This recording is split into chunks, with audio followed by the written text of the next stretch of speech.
Ladies and gentlemen, this is the Road Traffic Act.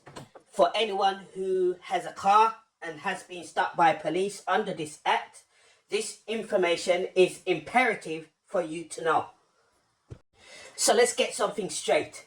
In the first instance, there are two categories of law. There is civil and criminal law. The Road Traffic Act comes under neither one of those categories. For any avoidance of doubt, it says under section 87, subsection 1, that it is an offence to drive on the road without a licence. However, if you notice, it does not specify what offence you're actually committing. Is it a civil wrongdoing or is it a criminal offence? It does not specify in the act under that section. So, ladies and gentlemen, when the police stop you on the streets and they ask you for your license, and I'm specifically talking about the license here, when they stop you and ask you for your license, the question you need to ask the police is, what offence are you actually committing? Is it a civil or criminal offence? Because when the police stop you, they are already in violation of your human rights. And your human rights begin the moment they make contact with you. Your human rights begins at that particular moment. Not when you're in court, not when the judge makes a decision that your human rights have been violated or you've been advised by a solicitor. No, the police are supposed to respect your rights when they come into contact with you in the first instance. And so, if they do not know the category of law or offence in which you are committing, then what they are doing is committing fraud, because the Road Traffic Act is a commercial instrument. For any avoidance of doubt, ladies and gentlemen, a driver's license is not proof that you are qualified to drive that motor vehicle. I repeat, a license issued by the government agent DVLA is not proof that you are qualified to drive that motor vehicle. The proof that you are qualified to drive that motor vehicle is the certificate of qualification. And so what happens if you do not produce that license? The police become violent. They start smashing your window. They take your vehicle. They give it to a private company where you have to pay hundreds of pounds to get it back, and then they put you through the court system where they fine you or they put your car up for sale. This is the violence that these people commit against citizens in this United Kingdom. And all of this, ladies and gentlemen, is simply not based upon any criminal or civil offence that you have committed simply because you do not have a license. The license is a commercial instrument. You only need to be qualified to operate that motor vehicle. And you think that they don't know this?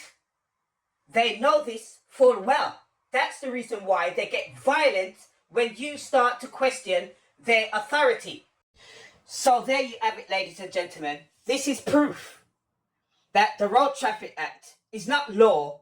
It is a statutory commercial instrument where they're trafficking you, the citizens of this country, under this fraudulent driver's license. So, ladies and gentlemen, we challenge any government official to come onto this platform and explain what the license is for and why is it different to that of a certificate of qualification.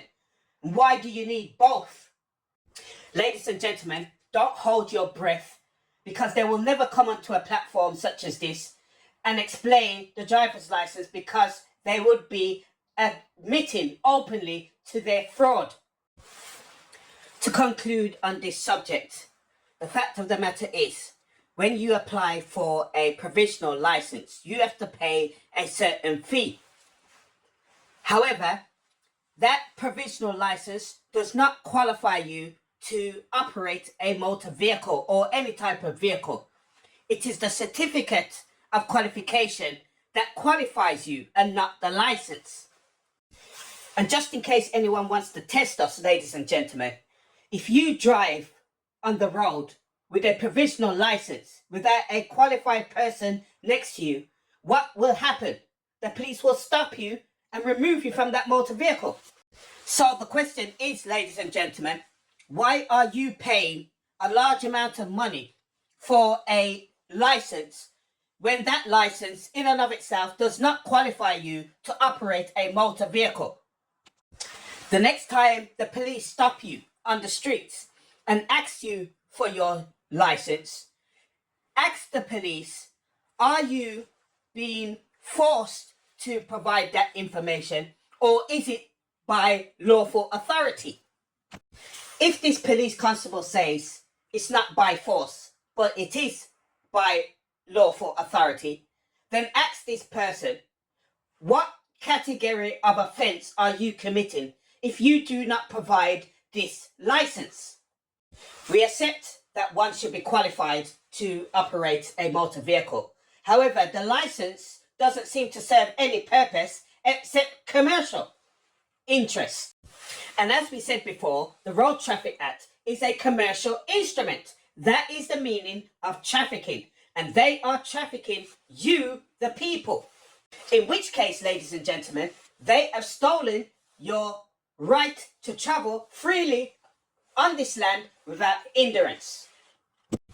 So there you have it, ladies and gentlemen. The Road Traffic Act is not law. It is a statutory legislation, a commercial statutory legislation. The next subject we're going to be talking about is the Children's Act of 1989 and the dark criminal acts against our children that's taking place under that statutory legislation by this organized feminist criminal entity that are carrying out some dark criminal acts against our young vulnerable children. We are the Moorish Society here at the United Kingdom.